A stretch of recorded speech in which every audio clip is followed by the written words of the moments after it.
Sa kabilang banda, peste! Malakas kong sigaw. Kulang na lang iuntog ko rin ang noo ko sa pader ng banyo. Ang sira mo, Francine! Giit ko pa sa aking sarili. Hindi lang isa, hindi lang dalawa, 3 o 4, kundi hanggang sa hindi na ako makagulapay pa. Hindi siya tumigil sa pagkuha sa akin ng gabing iyon. Hindi ko lang nga rin halos matandaan kung paano nagsimula at saan kami nagtapos sa dalawa. Dahil wala na akong bukang bibig kagabi kundi ang pangalan niya. Kyle nga lang ang pangalan niyang alam ko. Wala pang apelido. What the? Inabot ko ang tuwalin na kahanger bago tiniyo ang aking katawan. Pagkalabas sa banyo, kagad ako nagbihis. Di na ako kumain at diretsong nahiga na lang sa maliit kong kama. Ayoko nang isipin pa ang nangyari kagabi. One light lang naman yun eh. Di na rin naman siguro kami magkikita pa ng lalaking iyon. Sana lang talaga wag nang mag-cruise ang landas naming dalawa. Sana nga. I whispered before I dozed to sleep. Sa kabilang banda, nang magising ako simula sa malakas na alarm ng cellphone ko, kagad akong tumayo at mabilis na naligo. Ganito na ang daily routine ko at sanay na rin ako. Kulang 20 minutos na nga lang din akong maligo sa sobrang pagmamadali eh. Pasado 6:00 na rin kasi ng gabi at may trabaho pa ako. Mula nang mahiga ako, pasado 7:00 ng umaga. Natulog hindi pa ako kumain. Hindi na nga rin ako nagtanghalian dahil nakalimutan ko na iset ang alarm ng cellphone ko ng tanghali. Tapos ngayon gabi na, pero wala pa ako niluto kahit isa. Peste, ganon katagal akong natulog? Pagod na pagod lang ang peg ko? Singhal ko sa aking sarili. Sa bagay, hindi ko rin naman masisisi ang sarili ko. Ikaw ba naman, ambangin ng kung ilang ulit? Mabuti nga't nakaramdam pa ako ng hiya kahit papaano, kung hindi sa ospital sana ako didiretso. Sa araw-araw na ginawa ni Lord, ito ang nakasanayan kong gawain. Uuwi ng umaga para kumain at matulog, bago gigising sa gabi, kakain, maliligo, at papasok na ulit sa trabaho. Nabagman sa kalooban ko pero kailangan. Wala akong pwedeng asahan kundi sarili ko lang. Matapos ang ilang minuto sa banyo, nagbihis na rin ako. Sinuot ko ang super duper short na kung tawagin nila ay maikling short at tinernohan ng yellow off-shoulder tank top habang puting Converse shoes naman sa paa. Naglagay din ako ng lip at cheek tint para hindi naman ako magmukhang maputla. Okay na sa akin ang light makeup. Pinasadahan ko pa ng tingin ang sarili ko sa malaking salamin mula ulo hanggang paa. Hindi ko tuloy maiwasan na mapangiti sa sarili kong replika. Sa taas kong 5'6" at katamtamang hubog ng katawan. Sinong mag-aakala na 20 anyos lamang ako? May mangilan-ngilan din siguro bukod sa mga kasama ko sa Club V, ngunit kadalasan ay wala.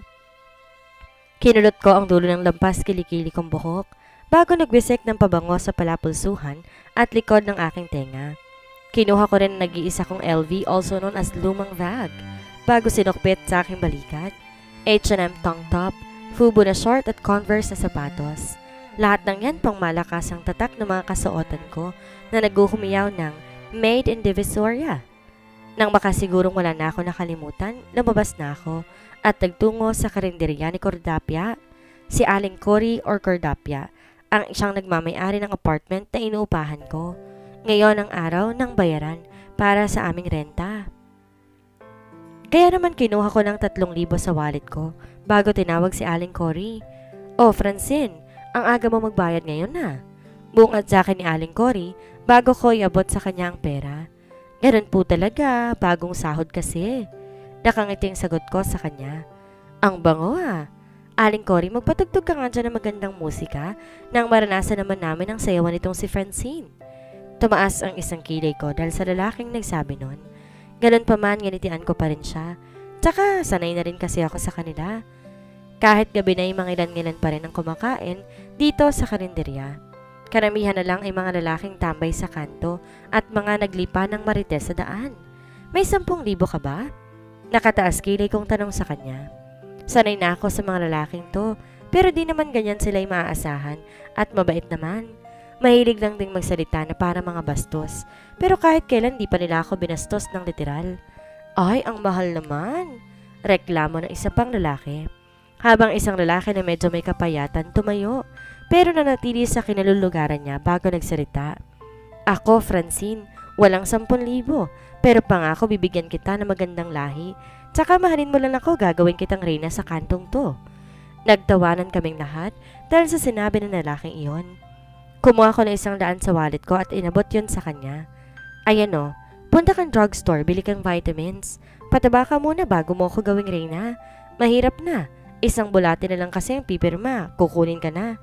Aba, ayoko maging biyuda ng maaga. Nagtawanan ulit silang lahat hanggang sa pinagtawag na ako ng tricycle nung lalaking payat. Kumaway ako sa kanila na ginantihan naman nila ng flying kiss pagkaalis ng sinasakyan kong tricycle. Kailangan lang naman pakisamahan sila ng maayos at respetuhin para ganun din ang ibalik nila sa'yo. Minsan kasi kung sino pang mga mukhang tarantado at tambay sa kanto, dinaig pa mga taong edukado. Habang lula ng tricycle, naramdaman ko ang pag-vibrate ng cellphone ko. Kinuha ko yun at kaagad na sinigot na makita ko tumatawag si Aiza, isa sa mga kasamahan at kaibigan kong may tuturing sa Club V na pinapasukan namin. Francine, anong petsa na? Kanina ka pa hinahanap ng mga customer, oh. Muntik ko pang mabitawan ng cellphone ko dahil sa matinis niyang boses sa kabilang linya. On the way na, ito na nga, oh. Lumilipad na tong tricycle na sinasakyan ko. Pabirong sagot ko. Sina Gladys at Aiza, hawak din ni Mommy Gracia. Silang dalawa din ang kaibigan at nakakasama ko palagi sa Club V. Nako bakla, bilisan mo. Ikaw din ang gwapo ng mga papa dito ngayon sa VIP. Sige na, hahanap na ako ng forever kong mayaman. Alam mo na, dilig sa umaga, dilig sa gabi, para ang kasangga mo'y malaki ang maiuwi. Di ko mapigilang mapatawanan dahil sa sinabi niya. Tumango na lang din ako na akala mo'y kaharap ko lamang siya. Matapos yon, pinutol ko na rin kaagad ang tawag. Manong, wala na po bang ibibilis tong eroplano ninyo? Nakangiting tanong ko sa tricycle driver. Naku ma'am, todo na po ito eh. Nahihiyang sagot na naman. Inayaan ko lang dahil wala naman ako magagawa eh. Dinama ko na lang ang simoy ng polluted na hangin. Sa dinami-rami ba naman ang pabrikang nagkalat sa Pinas? Idagdag pang basura, ewan ko na lang kung may sariwang hangin pa. Makalipas ang halos 2 oras, nakarating din ako sa Club V. Nagmamadali akong pumasok sa club. Pagkapasok pa lang kaagad akong hinila ni Aiza nang namataan niya ako. Bakla, ang aga mo para bukas ha? Eksaheradang sambit niya. Daig ng maagap ang masikap. Bali walang sagot ko naman. Umani rin ako na mahinang kurot sa tagiliran mula sa kanya. Magbihis ka na. Sunod ka sa VIP ha. Ikaw ang sumayaw at mababali na yung tadyang namin ni Gladys eh. Umakto pa siyang masakit ang bewang.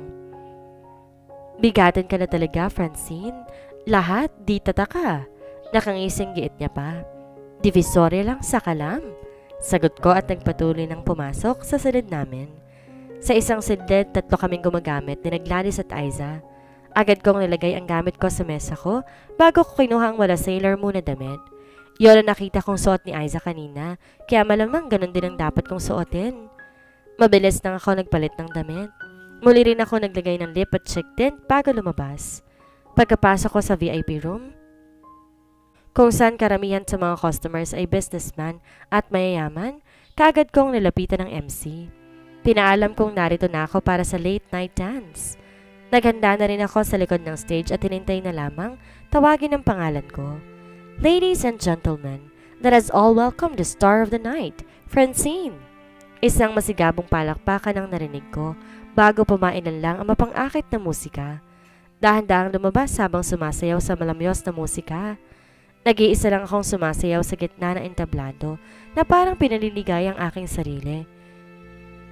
Dama ko ang malagkit na titig sa akin ng mga kalalakihan at ang matalimatingin naman ng ibang kababaihan na narito rin. Nang napalitan ng tugtog at bahagyang bumilis, bumilis din ang kilos ko. Nangaakit, magigil at walang pakialam tinanggal kong pang-itas kong damit. Natira na lang ang maikling palda pati ang kulay pula kong bra. Dinig na dinig kong halos kapos sining ang reaksyon ng mga nanonood. Pero sa gitna ng maharot na musika at iba't ibang reaksyon ng mga tao, nakaramdam ako ng kakaiba. Tila ba may mariing nagmamasid sa katawan ko? Pakiramdam ko pa'y sinusundan niya ang bawat kilos ko. Di ko tuloy maiwasang ilibot ng mata ko sa nanonood na narito ngayon. Nakita ko sina Aiza at Gladys na nasa table ng 6 na kalalakihang nagiinom. At nang tingnan ko isa-isa ang mga lalaking naroon, nakita ko isang pares ng matang mariing nakatingin sa akin. Peste! Mariing bulong ko sa aking sarili, sabay kagat sa labi, upang di ako mahalatang nagmura. Ang lalaking yon, bakit narito siya? Nakita ko pa ang pangisi niya sa akin bago bumaling sa ibang direksyon. Pinilit kong umakto at sumayaw ng normal hanggang sa matapos ang musika. Ngumiti lang ako sa lahat at nag-flying kiss bago nagmamadaling umalis sa entablado. Kung pwede lang magkulong ako sa silid namin, ginawa ko na. Ayoko makitang muli ang lalaking yon. "Francine, dito!" Sigaw ni Aiza nang mapadaan ako sa gawin nila. Hinumpas ko ang kamay ko dahilan para malaman niyang pupunta ako ng banyo. Nagmadali akong naglakad, lalo pa nang mapansin ko na naman ang laking iyon na sinusundan ako ng tingin. Bakit ba kasi bilog ang earth? Nagmamaktol kong tanong sa aking sarili. Nang malapit na ako ng CR, halos mapatulon ako nang may humigit sa bewang ko. "Not so fast, woman." Nagkunwari akong umiti sa kanya. "Sorry, but do I know you?" Maangkop ang tanong. Ngumisi naman siya bago ako dinikit sa pader. Pakiramdam ko nga'y lalabas ng puso ko sa sobrang lakas ng tibok noon. Kulang na lang mawalan na ako ng malay dahil sa uri ng titig niya. Sinapo ang mukha niya bago tumingin sa taas. Umakto nag-iisip ng malalim. "Talaga ba? Hindi mo ako kilala?" Balik tanong niya. Hinigit niyang muli ang bewang ko at hinila papalapit sa kanya, habang ang isang kamay niya'y nakalapat sa pader sa bandang balikat ko. "Sorry, hindi kita maalala eh. Nagkita na ba tayo? Friends of friends?" Muli kong tanong. Umaasang sa pamamagitan noon makalusot ako sa kanya. Tumawa siya ng malakas, tila aliw na aliw sa inaakto. Bahagya rin niyang tinaas ang mukha ko para matitigan siya. "Gusto mo bang ipaalala ko sa iyong lahat?" Humaplos sa mukha ko ang mabango at mainit niyang hininga nang sabihin niya yon bago nagpatuloy. "Kyle," paulit-ulit mong sigaw. "I thought I satisfied you that night but I guess I'm wrong. Dahil wala ka na magising ako. Do you want me to help you remember all that happened that night?" Halos pabulong niyang sambit malapit sa labi ko. "Ano bang gusto mo? Wala nang next time kaya tigilan mo ko? Nakatikim lang na magandang luto ni Lord, hindi na malimutan?" Tinulok siya pero daig pa ang tumulak sa pader, ni hindi man lang siya natinag. Honestly, nainis ako na magising akong wala ka sa tabi ko. Pero nagulat din na makita ko kung gaano kaayos ang unit ko. Wala naman sa usapang maglinis ka bago umalis ng walang paalam. Ginawa mo pang tindahan ng wallet ko. Nagpapalit pero wala namang binili. Lumapit siya sa akin at tinapat ng bibig sa tenga ko bago bumulong. "Sisingilin ko lang yung 100 kinuha mo. And baby, marami pang next time, so better get ready." Kyle's POV. "Bro, musta birthday mo? Nagustuhan mo bang regalo namin sa'yo?" Nakangising tanong sa akin ni Brian. "Umuo ka, hindi pwedeng hindi." Giit niya pa. Narito kaming 6 ngayon sa Club V. Matapos ika-21 kaarawan ko kahapon, muli kami nag-celebrate dito. Sabi nga nila extended celebration pero ang totoo, mga patay gutom talaga silang 5. "Aba, dapat nang ano? Ang mahal ng ambagan natin doon ah." Sagot naman ni Cipriano. 7 kaming magkakaibigan. Leonardo, Steven, Brian, Cipriano, Mateo, Ivan at ako. Pero sa aming magkakaibigan si Mateo pa lang at si Leonardo ang kinasal. Kaya naman di namin sila kasama ngayon. Isa pa baka malagot kami sa mga Amazonan nilang asawa kapag niyaya namin sa club ang mga bugok na yon. Higit sa lahat, bawal ng hindi fresh sa grupo at pinangunahan yon ni na Mateo at Leonardo. "So, what happened last night?" Kuryosong tanong naman ni Ivan sa akin. Siya ang dakilang chismoso ng aming grupo na kung tawagin, Honest Guapitos. Umiling na pinakita ko sa kanyang kamay ko bago baliwalang uminom sa hawak kong beer. Ano pa nga bang dapat na mangyari ng gabing iyon? To be honest, I was expecting that to happen. Ang reregaluhan nila ako ng babae na magpapasaya sa akin ng buong magdamag. Ang di ko lang inaasahan ay ang kaalamang wala pang karanasan ang babaeng iyon na naregalo nila. Napakaganda niya at nakakaakit ang kanyang labi. Ngunit nang lapitan niya ako at matitigan kong mukha niya, daig ko pang binuhusan ng kumukulong mantika. Why? Because she looks like a 15-year-old high school student? Gusto ko na nga lang sana siyang pauwiin ng gabing yon, but then I got tempted. Her smile, her eyes, her lips, and the way she smells me, like I'm the most expensive perfume, made me wanted to touch her. Sa tanang buhay ko nung gabi yun lang ako nakadama ng pagkahagod ng matindi sa isang babae. Kaya ang simpleng hawak lang niya sana ay sa iba na uwi. Hindi ko mapigilan na sariling ngumiti kapag naalala ko kung paano niyang paulit-ulit na isinisigaw ang pangalan ko. kung paano niya ikinapit ang kanyang mga binte sa aking balakang at sinundan akong sumayaw sa beat ng hindi naririnig na musika. Ang kanyang mapang-akit na boses at ang paraan kung paano niya idein ang kanyang mga kuko sa aking likod, hinimok niya akong kunin siya na walang awa. Alam kong yun ang kanyang unang karanasan, ngunit hindi ako maaaring maging banayad. She did not say any word just to make me stop, but then she passed out after so many rounds. Ang babaeng yon, paano nangyaring hindi ko man lang naitanong ang pangalan niya? At sa unang pagkakataon, nakalimutan kong gumamit ng proteksyon.